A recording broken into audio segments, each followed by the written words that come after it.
So here I've already downloaded IntelliJ and written a few lines of code so you can see what it looks like. You can see that it has some built-in tools that help you organize programs and functions, and it does color text highlighting so that you can easily distinguish between types of variables and certain words that Java recognizes. It also helps you remember code syntax and functions with built-in code completion. And we'll be using this application for the rest of this class.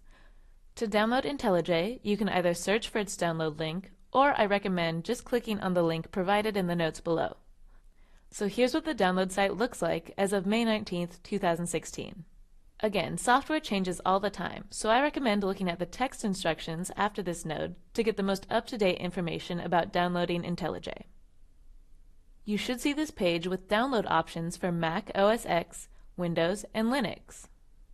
So make sure you have this Mac OS X version selected. And we'll be downloading the free community version of IntelliJ, so click on this download button. That will take you to this page and your computer will start downloading IntelliJ.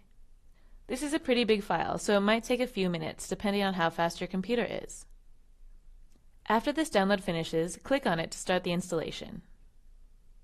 After you've clicked, you should see this window pop up, with instructions to drag IntelliJ into your Applications folder.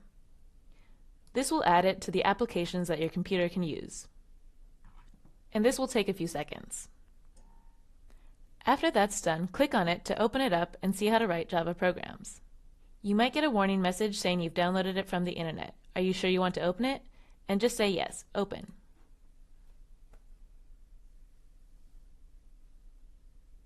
Next, I'll walk you through the IntelliJ environment and show you how easy it is to create a Hello World program.